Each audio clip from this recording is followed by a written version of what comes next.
भास्कर जाधव माझ्यामुळे निवडून आले.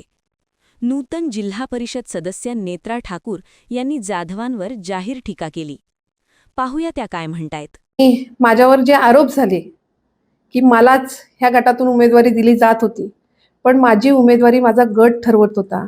त्याच्यावर नेते शिक्कामोर्तब करत होते, पण मला माझ्या पूर्ण वेळणेश्वर जिल्हा परिषद गटाचे आभार मानायचे आहेत. कारण की माझ्या गटातल्या सर्व माझ्या पुरुष बांधवांचे आभार मानायचे आहेत. कारण की मी जेव्हा उभी राहिले तेव्हा मला जरी ओपन सीट पडली तरी माझे सगळे पुरुष बांधव सुद्धा कोणीही तयार नव्हते आणि ते माझ्याच नावाला सगळे सहमती देत होते. त्यामुळे मी 2 वेळा निवडणूक लढवली होती. ह्याचा दांडगा अनुभव माझ्या पाठीशी होता. आणि आत्ताची जे तुम्ही बघितलात, माझ्यावर चौकात माझ्यावर आरोप झाले, मी पूर्ण माझा संयम बाळगला होता. माझ्या सहकार्याने सगळ्यांनी संयम बाळगला होता. जेव्हा हे पक्षांतर केलं, हे नेत्रा ठाकूरने एकटीने पक्षांतर केलेलं नव्हतं. हे माझ्या सर्व सहकार्याने केलेलं होतं. माझ्या सगळ्या सहकाऱ्यांचे, माझ्या पाठीशी असणाऱ्या माझ्या सहकाऱ्यांचं क्रेडिट होतं.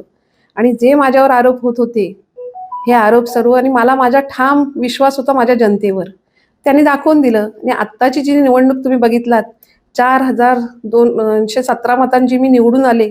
हा माझा एकटीचा विजय नाही आहे, हा माझ्या सर्व सहकाऱ्यांचा आहे, माझ्या मतदारांचा हा विजय आहे.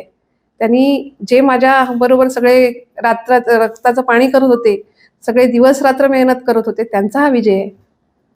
जिल्हाध्यक्ष पदाचं आरक्षण आहे ते महिला आरक्षण पडलेलं आहे. त्या रेसमध्ये आपलंही नाव आहे. आता माझ्यासाठी ही अभिमानाची गोष्ट आहे की माझं नाव चर्चेत आहे. राज्याचे उपमुख्यमंत्री आणि माजी मुख्यमंत्री आदरणीय शिंदेसाहेब, आमचे पालकमंत्री आदरणीय उदयजी सामंत साहेब, राज्याचे गृहराज्यमंत्री आदरणीय योगेशदादा कदम साहेब, आमच्या आदरणीय रामदासजी भाई ह्यांचं हे आणि जी वरिष्ठ पक्षाची जी वरिष्ठ सगळी मंडळी आहेत, तो जो निर्णय देतील आणि जी जबाबदारी देतील, ती जबाबदारी ठामपणे सर्वांच्या सहकार्याने जर भेटली तर आनंदच आहे. ती जबाबदारी मी स्वीकारायला तयार आहे.